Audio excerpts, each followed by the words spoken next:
Warm welcome to a special episode of the DualLens series of podcasts. Very excited to have Azfar Hussain and Prasad Kurian as my guests today. Very warm welcome to you, Azfar. Thank you, Ravi. Pleasure to be on your podcast. I have heard so much about it from multiple sources now. Thank you, Azfar, and very warm welcome to Prasad. Thank you, Ravi. Excellent. So in this particular podcast, we actually have some themes as we discussed. We're going to start off with the theme on HR's identity crisis. Then we'll move to performance vis-a-vis potential. Then we look at culture, design, or discovery. And the last one is HR of the future, data with dignity. And the last segment is where you can ask a couple of questions with each other. So that's how the movement of the podcast is going to be. Sounds good, Ravi. Perfect. So for the audience, I quickly wanted to introduce both. Syed Azfar Hussain is one of India's most respected voices in human resources and organizational development, with over 3 decades of transformation leadership across global and Indian enterprises. He's been a senior vice president of HR at Bajaj Finserv, and Azfar has held senior roles at RPG Group, Zensar Technologies, Flextronics, Deloitte, HP, and more, shaping talent, culture, and leading at scale. Now, a graduate of XLRI Jamshedpur, his career has spanned continents, but what remains constant is his deep focus on building purpose-led organizations, enabling people to thrive, navigating change with empathy and foresight. Prasad Kurian is a HR organization development leader with more than 25 years of experience in HR and HR consulting. Now, he brings in deep expertise in talent and performance management, learning and leadership development, and organizational effectiveness in change management. Now, Prasad started his career as a scientist with the Indian Space Research Organization, ISRO, and has worked with organizations like Coca-Cola, HP, Standard Chartered Bank, PricewaterhouseCoopers, and Bajaj Finserv after making the quantum jump to the domain of HR. Now, Prasad is a Lean Six Sigma black belt and an executive coach. Is also the author of the book Life in Organizations, Paradoxes, Dilemmas, and Possibilities. He's currently pursuing doctoral research in the domain of leadership development. So again, warm welcome to both of you, Azfar and Prasad. And I should say that I think it's the first time I'm actually having such senior guests on my podcast. So while my legs are shaking, I'll try my best not to be too nervous. Ravi, I think you've been rather modest. You had other very senior guests. I know at least 2 of them, Shubhayu and Pramod. So, as I mentioned earlier, it's a pleasure to be here. So let's get going with the first theme. Theme is basically HR's identity crisis, and is HR a policy enforcer or a performance coach? That's the theme. So Azfar, I'll have the first question to you. What or which you think is HR's primary role? Is it a business enabler, employee champion, and or culture custodian, according to you? So, Ravi, I think you've captured, in my mind, in a way, the role of HR in an organization. It spans those 3 broad areas, which is custodian of the culture of the organization, business enabler, and kind of an employee experience champion. Now, I wonder if you've read this book. It's a book that's had a significant impact on my thinking. Something I read way back in the 90s called Built to Last. And there was this great chapter there titled The Genius of the And the Tyranny of the Or. So I don't think it's business enabler or employee champion, culture custodian or business enabler. I think it's HR has to play all these 3 roles. At times, 1 or 2 or all 3 of them may be in conflict with each other, and Depending on the context, you prioritize one over the other. But I think all three roles need to be played, because if you only become a business enabler, there are a lot of organizations that stress only on the business enabling part and neglect the culture building and the employee champion part. You'll find that either their success is based on, resource advantages beyond people. For example, they might have access to some natural resources, or they might be favored by the ruling government of that day, kind of a thing. Yeah. But it's unlikely to be a true a true representation of organizational excellence. If an organization aims to be a built to last organization, to borrow that term, I think you really need to focus on all three. And I think Prasad, since he's done a lot of work in the area of paradoxes, will be able to shed more light on how the paradoxes between these three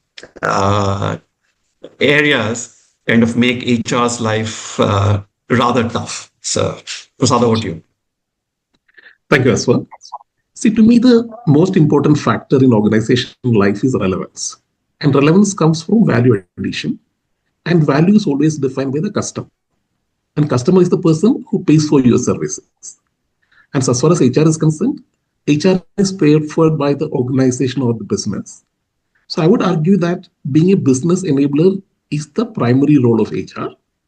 Now, I would also say that the various roles that we discuss, strategic partner, employee champion, culture steward, administrative expert, all are different ways of enabling business. Now, depending on the context, the relative importance of these roles can vary. And going back to what Azfar was saying regarding paradoxes, achieving the right dynamic equilibrium between these various roles is, to me, the true work of HR. Perfect. So, thank you. Yeah. A slight, if I can respond to what Prasad mentioned here. So I'm not so sure in my own experience, I'm not so sure about the primary role being business enabler. I think the primary role is organization enabler, because in a organization, businesses come and businesses go. I think HR's primary role is to be an organization enabler. And how do you build a strong organization? Because sometimes, and I've experienced this even with CEOs, where CEOs don't think of themselves as people who are leading organizations, but think of themselves as people who are leading businesses, and therefore get into the roles that their business heads should be doing, and forget about the role that they should be doing as head of organizations. So I have a slight difference of opinion there. And I think the role of that culture champion, culture custodian and the employee champion in a way helps build that or contributes to that organization enabler role. Absolutely. I agree with you. I think being the organization enabler is a better term as compared to using the term business enabler. I agree with you also. I think it's very nice start. Very nice start, because I've just created this logo or DualLens. It says 2 leaders, 1 lens, and different angles. So I can actually see different angles, but there's alignment as well. So I think pretty good start. Thank you so much, Azfar and Prasad. So let's move to the next one. This one is on performance vis-a-vis potential, and what should HR bet on. So Azfar, first questions are for you. A couple of questions. When you've had to make a tough talent call, did you prioritize proven performance or unseen potential, and why? That's one. And in high growth settings, how do you avoid over-indexing on short-term performance at the cost of long-term capabilities? So I think the real challenge is between choosing long-term performance over seen potential or visible potential. Because if the potential is unseen, there's no way any organization is going to invest in that person. Now, what is long-term performance depends on each organization. There've been organizations which look at. I've worked with organizations that look at 10 years performance. There are other organizations which look only at 5 years or 3 years performance. When it comes to seen potential, some organizations, I work for an organization which defined potential, high potential, as the ability to be promoted 2 levels in the next 5 years, right?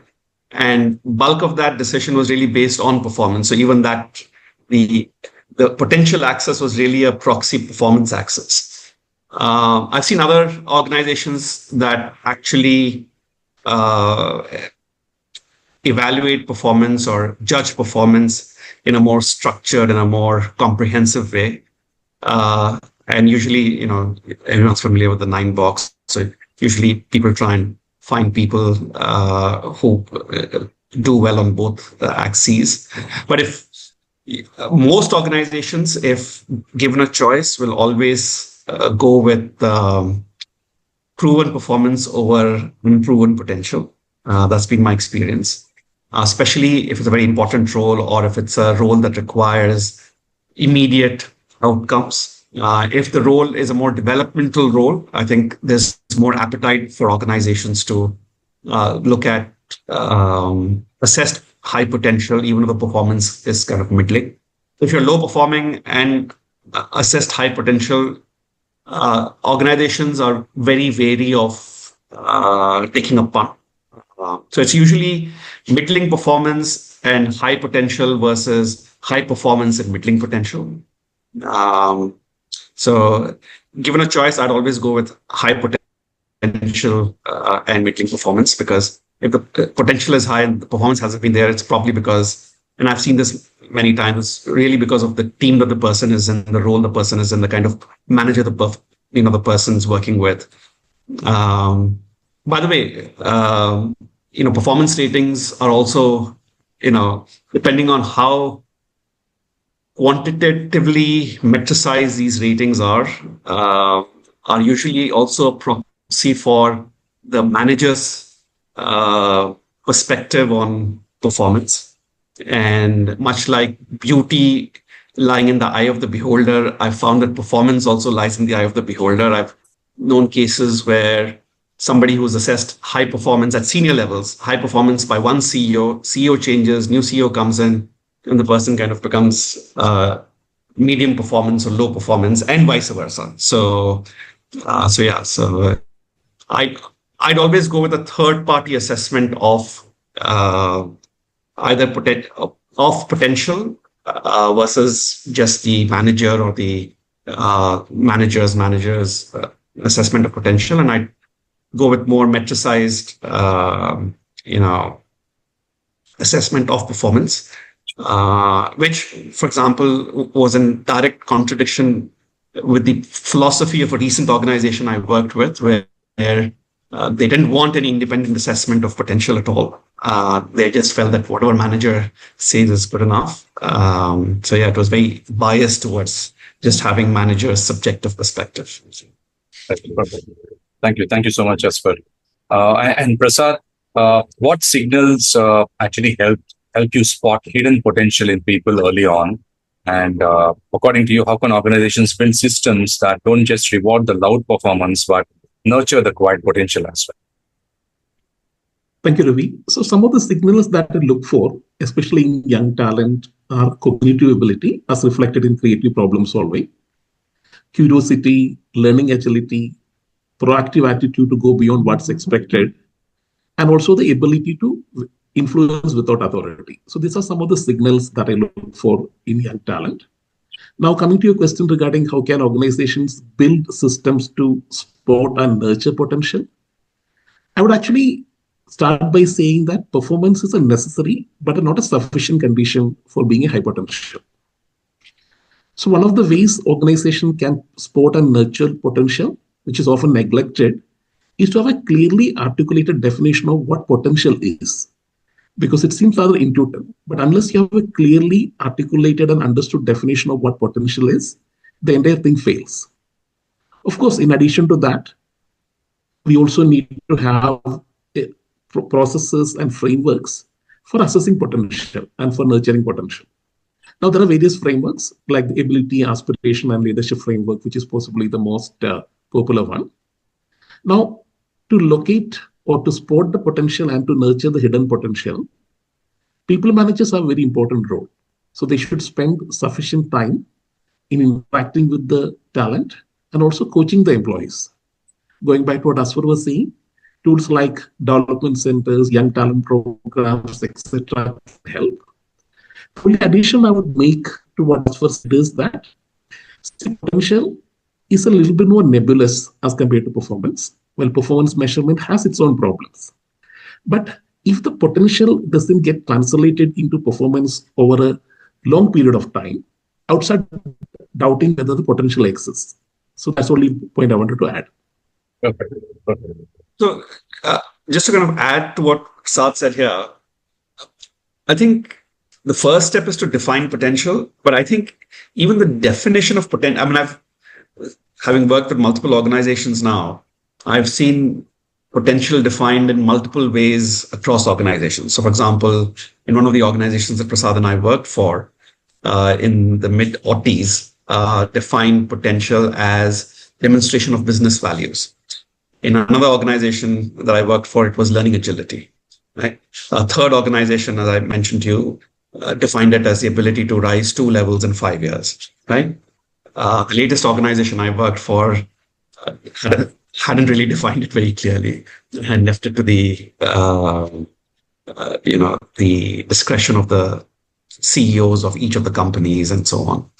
So I think having a discussion and clearly articulating what potential means and then operationalizing that, I think, is very important. And I think a lot of organizations don't really do it very well, which is a pity. Thank you. I just wanted to add one point building on what Azfar said. See, the definition of potential has also another significance, especially, Ravi, since you mentioned about nurturing potential. Now, some definitions of potential include factors that can be modified over a reasonable period of time. So, for example, cognitive ability.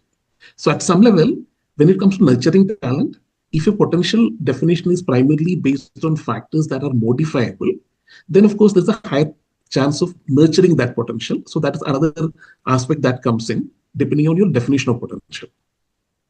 Absolutely. Thank you. Thank you so much. If I may good. Further add to Prasad said, I think one of the challenges organizations face is that they don't really equip managers to do a good job of assessing and nurturing potential.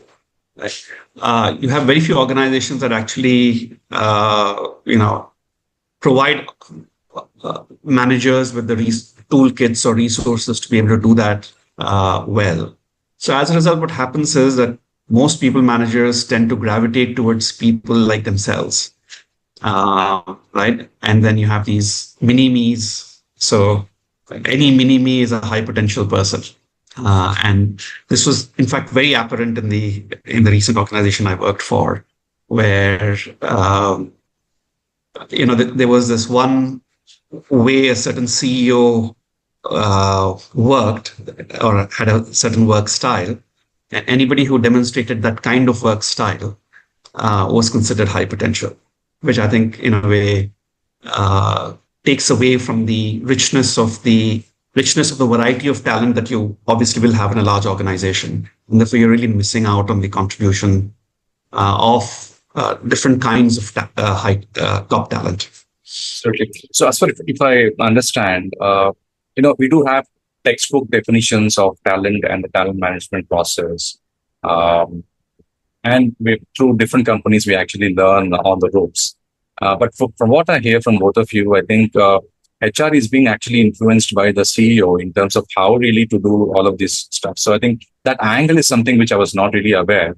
How do you think the influence should be ideally? I mean, I know there's no ideal state as such. CEO has got the influence and people have to listen to him. But HR has got a role, and how do we objectively try to understand and align with the CEO?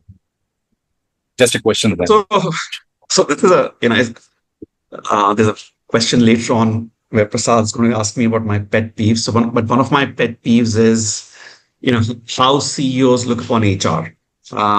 Now, there are some CEOs, and I'm afraid not too many of them, in my own experience of CEOs, who actually look upon HR as a co-creator of, people philosophy, people processes, people systems, and so on. In most organizations that I've seen, the CEOs previously developed people philosophy, then becomes the de facto people philosophy for the organization. And that obviously is, depending on, so for example, I worked for an organization where the CEO had come from outside. So his people philosophy developed in his experience of his previous organization became the de facto people policy that he wanted the HR function to implement in this organization, in complete disregard for the existing culture of the organization, of the group. And as you can imagine, all they did was create a lot of stress, and the CEO flamed out in 5 years. So I think the better CEOs, in my own experience, actually work with HR and the senior leadership of the organization to kind of co-create a people philosophy for the organization. And sometimes when you're working in a group, it's very possible that for example, in Indian groups, Indian conglomerate groups, the promoter might have a very strong people philosophy. And this was my experience, for example, in RPG, where the chairman had a very strong people philosophy but was willing to work with HR to kind of co-create the way that would get operationalized. In a lot of organizations, not only does the CEO have the people, determines the people philosophy, they will also lay out the way they want it done. In which case, all you have is HR being, the cat's paw, which in a way is like a suboptimal use of HR leads to significant amount of stress within the HR function and the organization. So ideally, the CEO along with the senior leadership team and HR should help kind of discuss and work to co-create a people philosophy. And then, in a way, leave it to HR to take the lead in,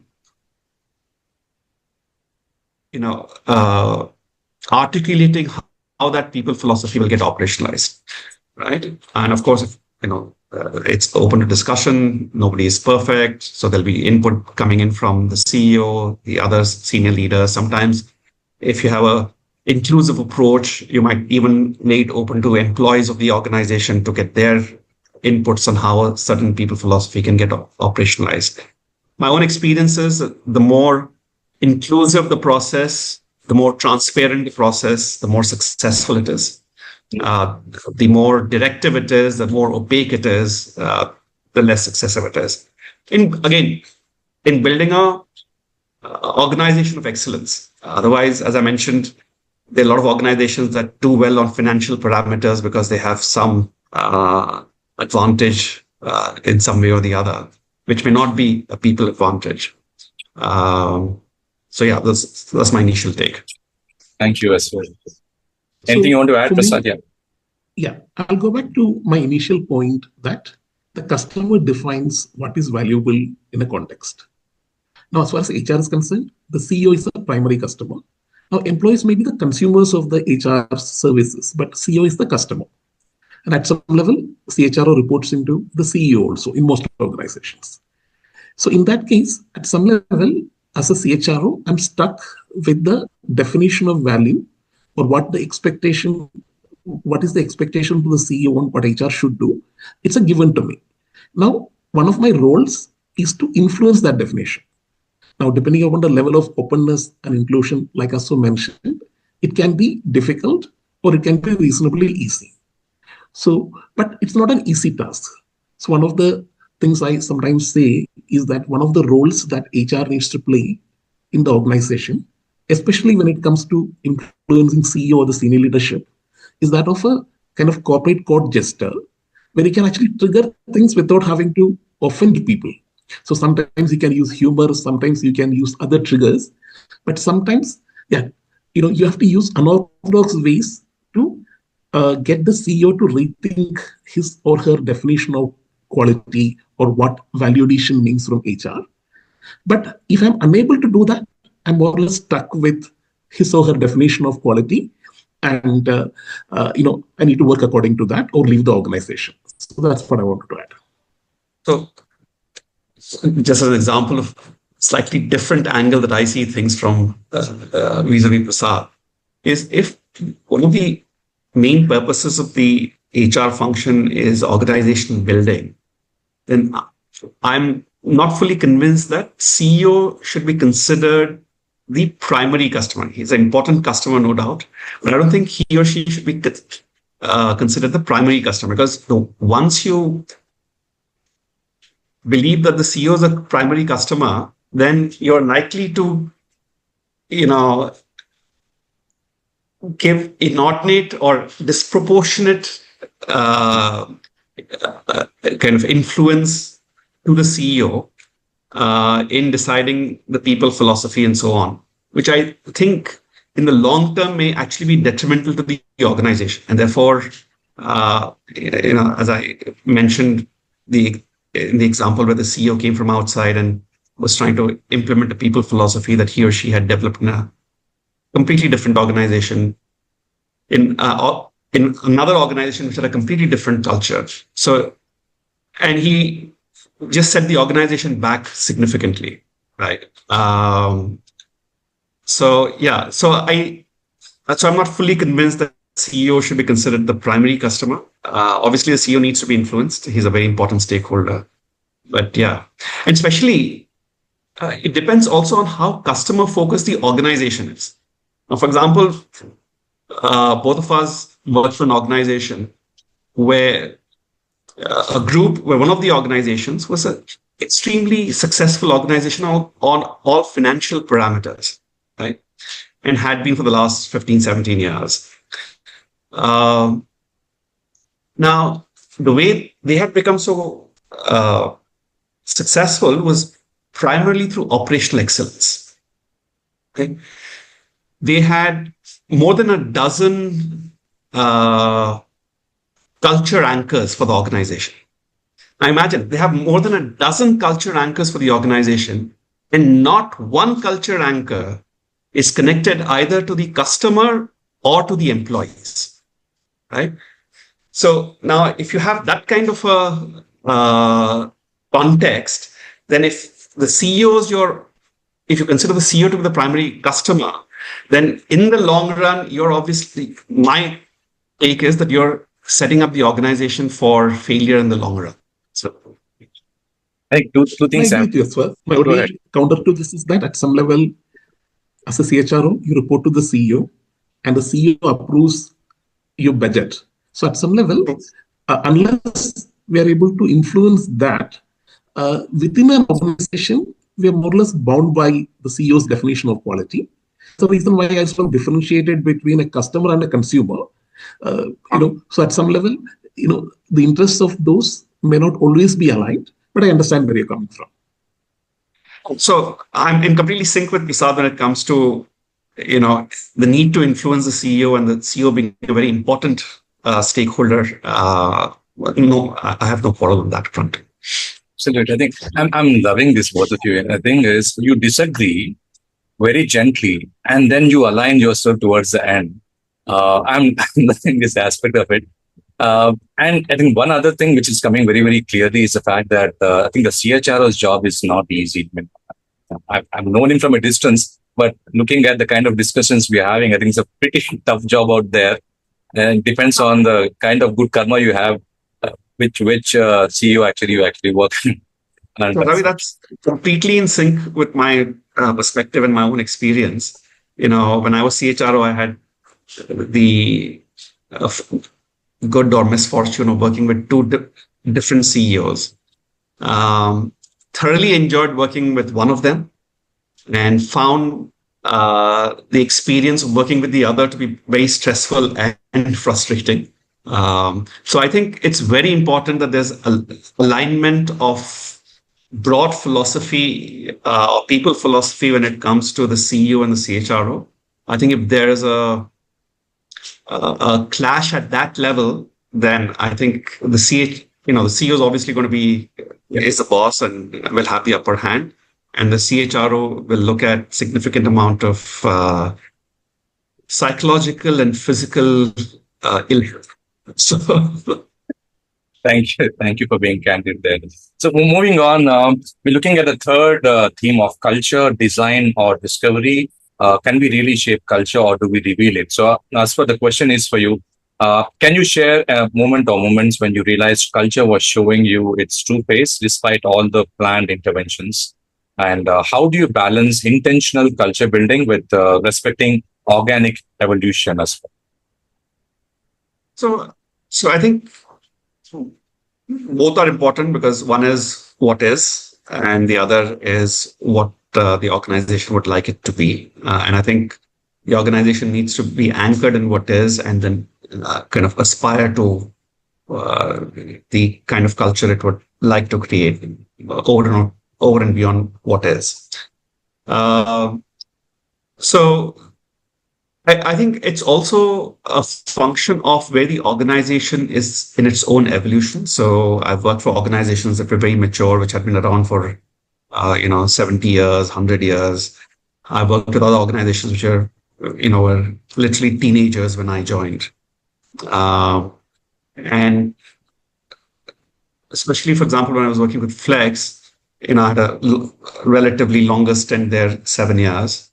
And I found that initiatives that we were advocating for in year 2 and year 3, which were getting turned down, were actually accepted without discussion by year 6. And there was just that, there was this evolutionary curve that the organization is on. So you need to be mindful of, what kind of initiatives you'd like to roll out. But I think, again, most organizations define, either business values or culture anchors. I mean, the terminology is different. Some may call it leadership traits. Now,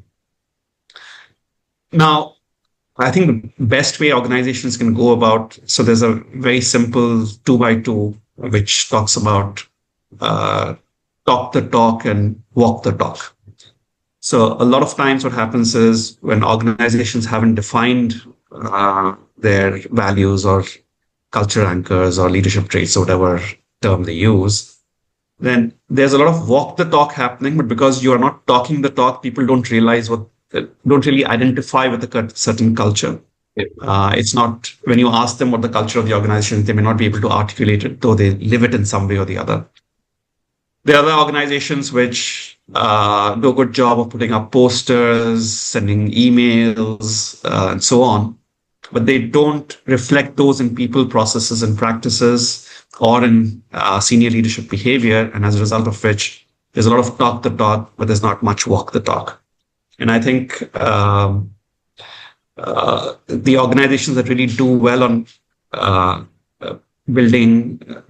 proactively building an intentioned culture are those who both articulate what their values, culture anchors, leadership traits are, and then ensure that those get reflected in the people, processes, policies, practices, and those are articulated in a way that people understand that, yes, what we're experiencing, for example, in performance appraisal or in selection or in reward and recognition, is connected to this particular value, culture, and leadership trait that we've spoken about.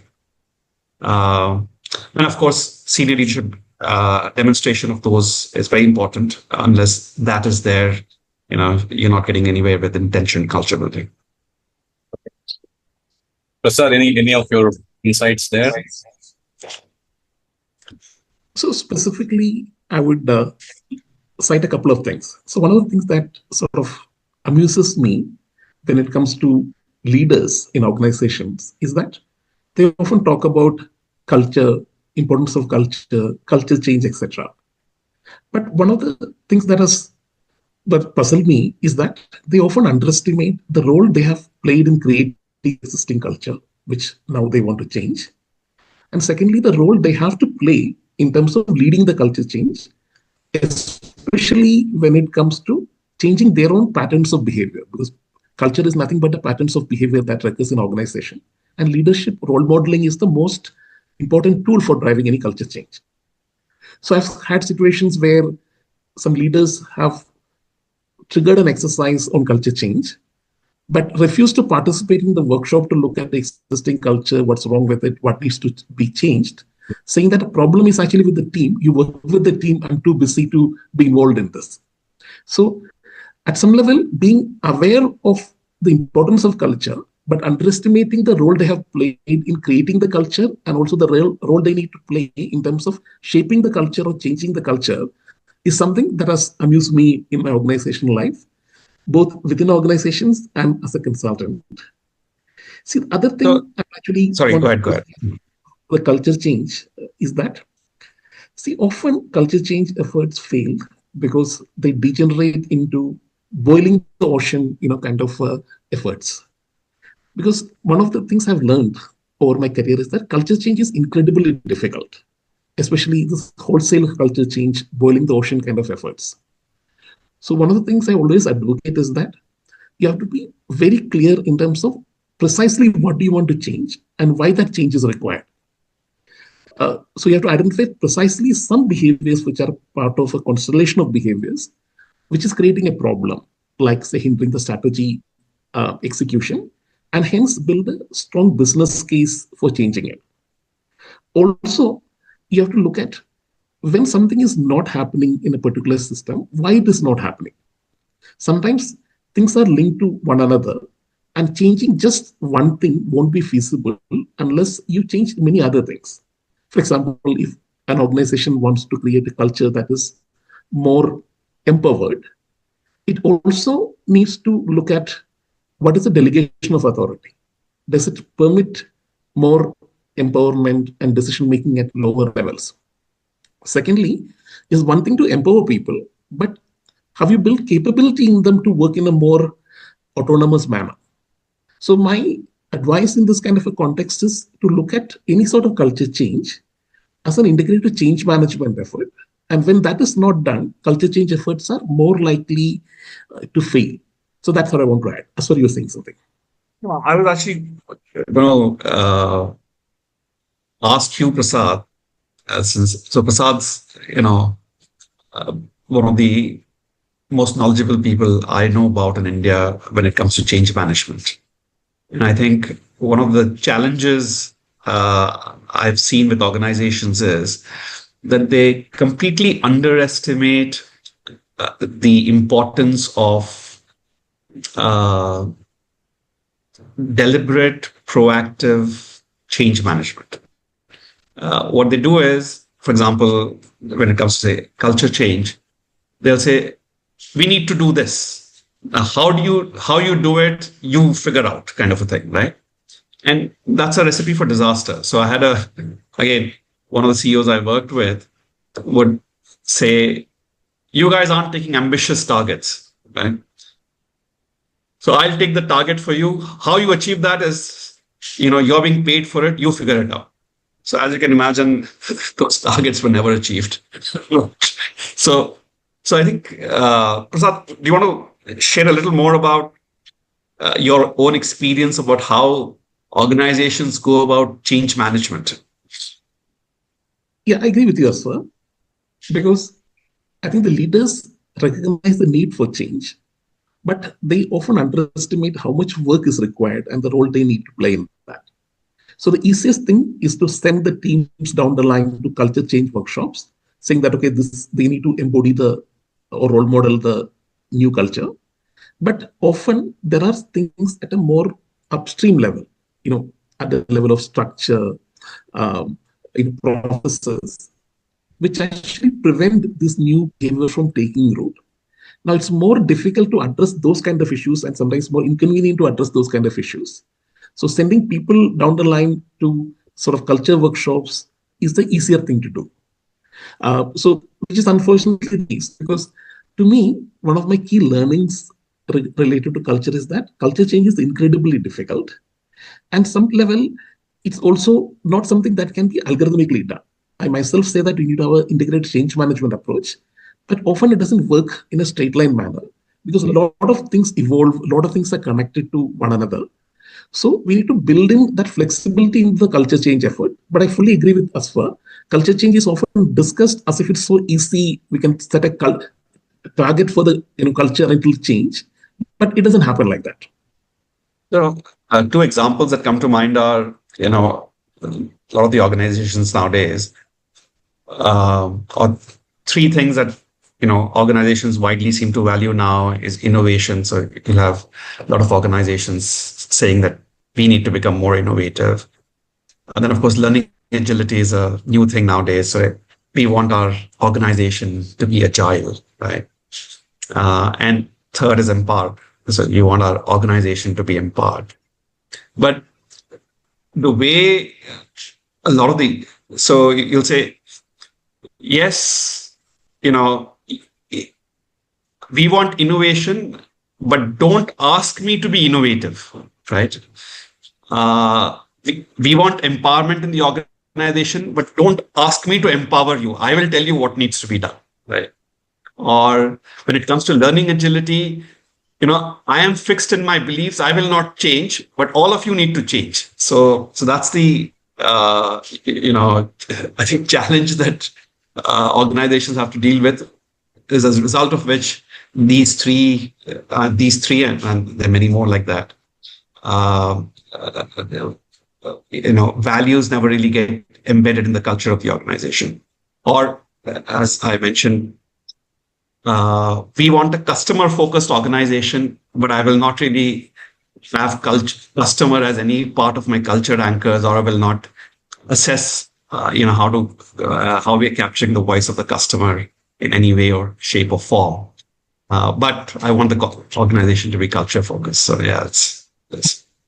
Thank you for that. Since Aswar mentioned innovation, I must add one quick thing. Sure. So one of the things I realized is that sometimes when your boss tells you that you need to be more innovative, what it means is that you need to show more enthusiasm for the ideas that the boss comes up with, which he considers to be more innovative. That's true. That's true. You're giving a very good tip to all the CHROs now. Yeah. So, and one of the terms that I've heard used and abused very liberally when it comes to innovation is, I need you to think out of the box, right? So basically what that means is that what I think is out of the box, so you need to think like me, kind of. Yeah, thank you. So we did, I think, talk a bit more about the culture part of it. So I'm moving to the next theme, if you're okay. Sure. HR of the future, data with dignity, and will artificial intelligence and analytics overpower empathy. So as for the questions for you are, where have you seen data-driven HR practices elevate human dignity rather than reduce people to metrics? And what guardrails should organizations set when scaling AI-powered HR solutions as well? Okay, so I think the first part is whether organizations, when it comes to people, processes, practices, how data-driven are they? So, in a lot of the organizations I've worked for, it's actually been a challenge to get hold of clean data, right? Because the systems that exist, in fact, I think there's this, and I think there are some firms that are working on value proposition of coming in to just clean the data, because I think organizations have just so much not clean data or unclean data available that they never really get to the next level of using that data to do any analysis. And then third level, which is deriving some insights from that analysis, right? So you're assuming that the organizations are significantly mature when it comes to this. So I think, so a lot of organizations don't capture data. Second level is they capture data, but it's in a mess. Third is the data is clean, but they're not really using it for meaningful analysis. Fourth is that they're using it for meaningful analysis by identifying metrics that have meaning, but they're not really deriving insights from that. So I think the challenge of ensuring that the insights that are derived from meaningful analysis of clean data and those being used in an empathetic manner is a very high order challenge as far as HR is concerned. I think most organizations are dealing with the first 2 or 3 levels of challenges when it comes to data. See, I think, whether my own experience is that, again, culture is such an important aspect. If there's a culture of respect in an organization, then there's a very good chance that these insights from data, whether it's AI driven data or whether it's human analysis driven data, will be implemented in a way that's dignifying, that's graceful, that's respectful of employees in the organization. If the culture of respect is not there, then the chances of that being implemented in a kind of a humanistic way is rather low. So that's my take on it. So I think the more important part is, are you, as an organization, are you embedding respect for people as an integral part of your culture? Because if that's an integral part of your culture, then that itself is a guardrail against misuse of or inhumane implementation of insights from data analysis. Thank you. Sir, any thoughts, or should I go ahead with your questions? Sorry, shall I add my perspective here? Yeah, please. Sir. So when it comes to use of data and algorithmic way of working, I have 2 points to add here. See, one thing is to acknowledge that there is a reason why algorithmic way of working exists, because it's efficient, but it also creates side effects. So the first thing that HR needs to do is to have a deep understanding regarding what exactly is the algorithm trying to accomplish. So you need to have some idea regarding what is the thought process that has been built into this algorithm, which will also help you to understand what could be some of the biases that might have got built into this algorithm, which can create unwanted side effects. So HR needs to deeply understand these algorithms and then have enough data to show that this is leading to things which is different from what the organization was trying to achieve, and then facilitate conversations around it. Again, these conversations can be triggered by the data, but actual conversations can be one-to-one or in a group depending upon the organizational context. But here again, I'll go back to my original point of being some sort of a code jester, because one of the key skills in all this is the ability to ask a question without appearing to be questioning anybody. So that's one point I wanted to make, that HR needs to understand the thought process behind the algorithm so that they can look for what can possibly go wrong. The second point I wanted to add here is that, see, the tools are jazzy and they're the visible part. One of the things I very strongly feel is that tools come as the last step in the process. Now, there's an organizational philosophy which gets translated into processes, and the processes get operationalized through these tools. Sometimes jumping onto the tool and not bothering about the alignment between the process and the philosophy can lead to situations which is not only just ineffective, but can actually be harmful to the organization, because the tool operationalizes something which is not aligned to what the organization was originally intending to do. So these were the 2 points I wanted to add, Ravi. Thank you, Prasad. Just as an example here, Ravi, so in HR, I've seen AI, for example, being used most widely amongst the various processes in the talent acquisition process, because you've got a lot of solutions out there that use AI to either screen resumes, or they can even conduct first level of interviews. Right. Now, again, going back to Prasad, I think to amplify Prasad's point, it's very important that the algorithm that you use to determine what gets through or not is fair. It does not have biases of the, for example, the recruitment team. It's reflective of the organization's people philosophy. Um, uh,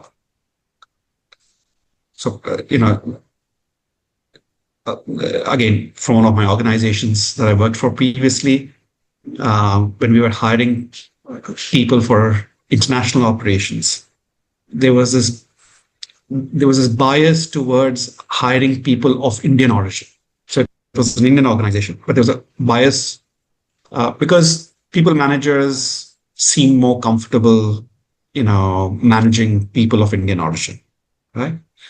Now, so we had to insist with the TA team that, when you send us resumes, ensure that we have local nationals as well, people of non-Indian origin as well.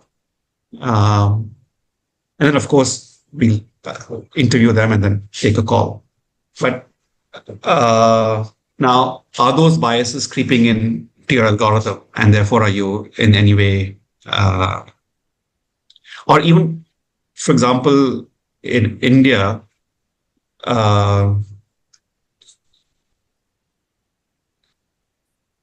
you have regional biases, people who are more comfortable with people from,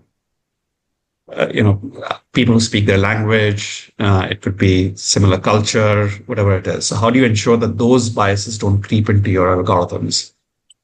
And similarly, when you're the interview questions, and how do you assess those interview questions? Have you, run it past multiple people to get multiple perspectives? As one person deciding that, obviously, subjective judgment will then cloud the algorithm. So I think that's it. Perfect. I think Prasad was quickly going through the questions. I think you did answer it. In terms of ethical reflection in a world that celebrates algorithmic efficiency, you spoke about it. And last question was around what's one question you believe every CHRO should ask before adopting a new data platform? If you have any thoughts around it, please go. So I'll just add that the question that the CHRO needs to ask is the alignment question. Whatever tool we are implementing, is it aligned to the underlying process and to the underlying philosophy, and hence adds value in the context? So that's the only thing I wanted to add at this stage, Ravi. Perfect. Thank you. So we're done with the four themes. The last segment is yours. I'll ask the first one. Both of you, anyone can actually start off. So what's one thing you admire about each other's work? So I'll start off. Yeah. So I've known Azfar for a long time. So the thing that impresses me most about Azfar is the way he approaches his work and maybe life in general. Now, there are two key aspects to this as far as I'm concerned. One thing is his expertise. He brings in a lot of expertise into a field which is often run in a very commonsensical manner. Secondly, he also encourages others around him to develop expertise. For example, in my case, Azfar is one of the key people who influenced me to look at HR as applied behavioral science and not as a collection of processes, policies, and laws. The second aspect that I'm most impressed with Azfar is the way he treats people. He's a perfect gentleman. And also, whoever comes to him, even if he's busy, he gives them a proper conversation. Even when he doesn't personally like those individuals or the subject they have brought up for the discussion is not something that Azfar considers to be important. But Azfar always ensures so-called interactional justice by giving them a proper conversation. So this is what I'm most impressed with Azfar. Perfect. I think Prasad being very generous here. So I've been a admirer of Prasad since '97 when I first met him. So I actually, and wherever I have an opportunity to, get the organization to take advantage of Prasad's expertise and experience, I've influenced the organization to take Prasad on board. Because I truly believe that when it comes to especially OD, I think Prasad's probably amongst the top 5 thinkers in the area of OD. I'm not going to the academic side, but amongst the practitioners, he's probably one of the top 5 thinkers when it comes to OD in India. The other thing I really, admire about Prasad is his willingness to thoroughly think through any topic. So you will never get a superficial perspective from Prasad. Whenever you ask Prasad for a perspective, you can be rest assured that Prasad has kind of drilled down, thought through all the points, and kind of has come up with a perspective. Now, you may agree or disagree with it. That's a different matter altogether. But you can be rest assured that there's a degree of due diligence and degree of rigor that Prasad has put into it, which is not easy to find in HR in India or even worldwide. Actually, I've experienced HR at a global level, and I don't think it's very easy to find that. Thank you. Prasad, go ahead with your questions here. So I have 2 questions for you. So you've had a long career in HR. So I was curious to know, is there any failure maybe at an early stage in your career that has shaped you as a HR leader? The second question is that, what's your pet peeve when it comes to HR professionals? These are the 2 questions I have for you as well. So I think, for anyone who's worked over 31 or now it's 32 years, you have your share of failures across the organization, across your career.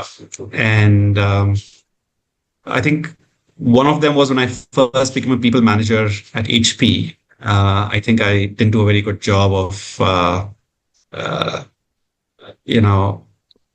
empowering people. I really hadn't figured out people management. I was trying to kind of evaluate people based on standards, which I think were unfair. I ended up doing a lot of work that I should have empowered them to do. And I think I learned from that, and I have become a better people manager over the rest of my career. I think a second failure was, so I think I had a very strong opinion on, maybe I wasn't as emotionally intelligent, so it was connected to emotional intelligence. I remember I'd, once gone representing my first organization to a CII, it was a presentation to a CII panel on the HR practices of that organization, right? And I was 4 years into my career at that time, right? And I had this very senior panel that I was presenting to, and I took exception to what I thought was a patronizing tone of one of the panel members, and gave him a liberal opinion of what I thought of him. And he was obviously completely taken aback, and he went and complained to my CEO. So I think one of the things that I learned from there was better self-regulation. So I think I've become a little more emotionally intelligent since then. A third one's around, I think, influencing strategies with senior leaders. I think maybe one of the things I've learned is that the CEO is not just another customer. He is a very important customer. So I think I've learned to be more differential to what CEOs want than I used to be earlier on my career. On the second question, my pet peeve, Prasad, is that HR professionals do not read. And as a result of which, they have no understanding of the behavioral sciences, principles, tenets, disciplines that underlie HR, that underlie organizational behavior and HR. I think, and because of that, they tend to rely on common sense and their analytical skills. Now, everybody has common sense and analytical skills, whether you're in HR or not. So if you come across a person who is sharper than you, you're likely to kind of lose out. And in a way, you don't present, and what you also do is you end up not presenting HR as a discipline, but just as a set of processes, which I think does a lot of disservice to HR. So I would really encourage HR professionals to read or listen or watch, because now, of course, you've got multiple ways of consuming content, but really build depth of understanding of behavioral sciences that underlie organizational behavior, or at least have some understanding of organizational behavior that underlies HR, and after which go to the next level of understanding the behavioral sciences that underlie organizational behavior. So those are my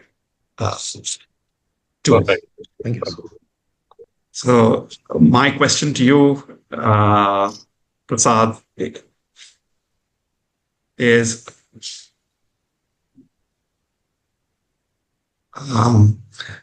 what is one HR belief that you've changed your mind about in the last 5 years? And the second one would be, what would you tell yourself, your younger self, entering HR now that you've got 25 plus years of experience? So I'll answer the second question first. So one of the things I'll tell my younger self is to try out the various roles in HR at an early stage in the career.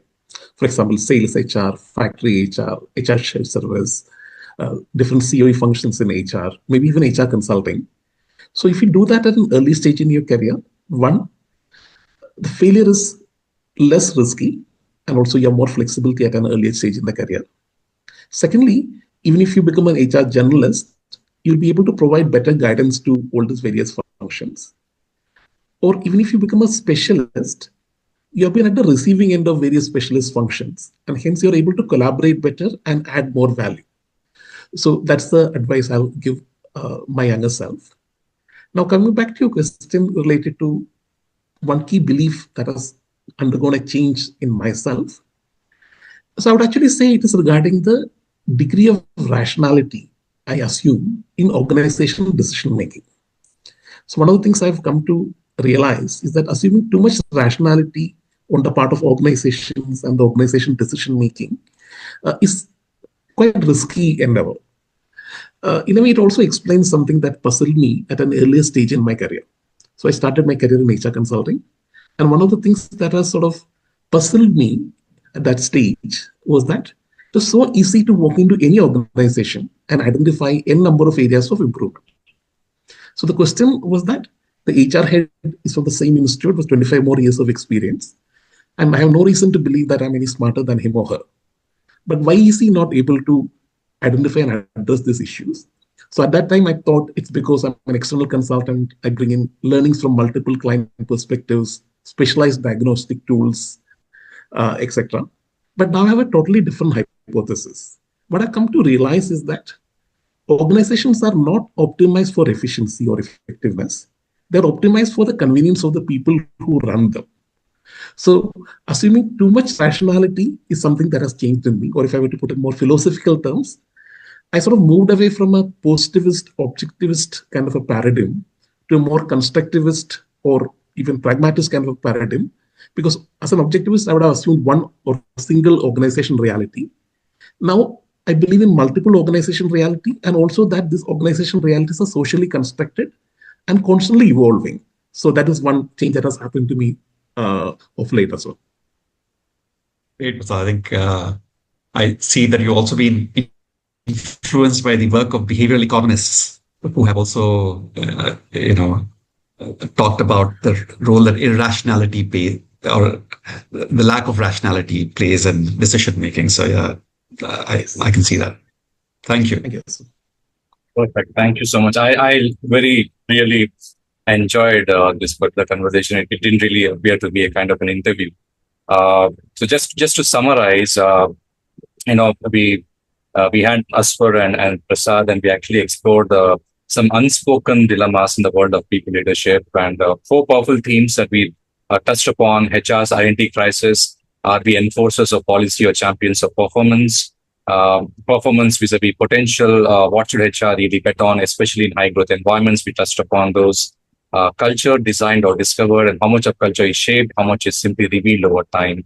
And finally, HR of the future, data with dignity, and can AI analytics elevate humanity rather than reduce people to metrics? Very, very thoughtful exchange and lovely questions you actually asked yourselves. Thanks so much for being very, very kind. With shaky legs, I started off, but I actually felt part of the group today. And I think we got over 15 minutes more than what the scheduled plan was. So apologies for that. But any concluding comments, both of you, Prasad and Asfar? How did you feel this? I just want to thank you, Ravi, for giving this opportunity and also to be on the same panel as Asfar. Thank you very much.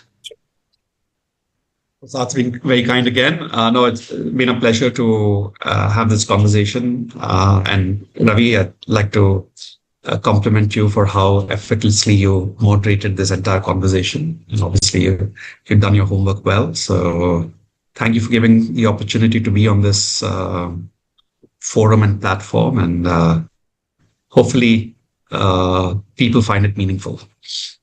Absolutely. That I have no doubts at all. Thank you so much for your time today. And I'll pull you in again, maybe 3 months, 6 months down the lane with another topic. Thank you so much. Sure. Thank you, Ravi. Absolutely. Most welcome. Thank you. Have a good day. Bye. Bye. Thank you so much. The recording is done. So I think it's come very, very well. I think a lot of humor in between. And Prasad, and I thought you were very serious and stuff like that. But the way he cracks jokes was really good. And Asfar, I think, very, very nice. No feedback needed. I think there's a natural way of communication that you have, Asfar. I think that's the reason as to why people love you, because it's very, very nice. And I think he did point out that conversationally you are the best, and I can actually see that. So one of the things is that Asfar pushes people to read more, but so he gives quite a bit of hard time to young HR professionals, especially management trainees. But he's also at some level kind of guardian angel for all management trainees. And also other thing about Asfar is that these people keep in touch with him even many, many years after both of them have left the organizations they were part of. So at some level, he has a pet peeve, especially, as far as the HR professionals and young HR professionals are concerned. But he handles that, pet peeve in a way that encourages people to learn more and also to see value in whatever intervention he did on them. Absolutely. Kind of you to say, Prasad. I wonder, I can guarantee you that not too many of them are reading anyway. So,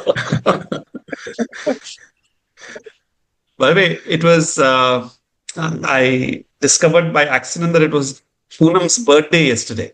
Oh, she would love it. I think this particular clip, I think I'm going to send it to her for sure. So I actually pinged her inquiring whether it was Sonalika's birthday yesterday. So I vaguely had this feeling that it's, the birthday of somebody from the Flex team. And then she responded by saying, Sonalika's birthday was the 10th, but it's my birthday today. So it was So, yeah. So Ravi, it's been a pleasure having this conversation. Thank you very much for all the work that you put in drafting the questions and, creating the framework for this, this podcast. Really appreciate it. And I can understand why, Sabiha was so, very highly recommended that we get on your podcast. So thank you. Thank you so much. Means a lot, Asfar Prasad. Thank you so much again. Thank you very much. Thank you. Bye-bye. Take care. Bye bye. See you, Prasad. See you soon.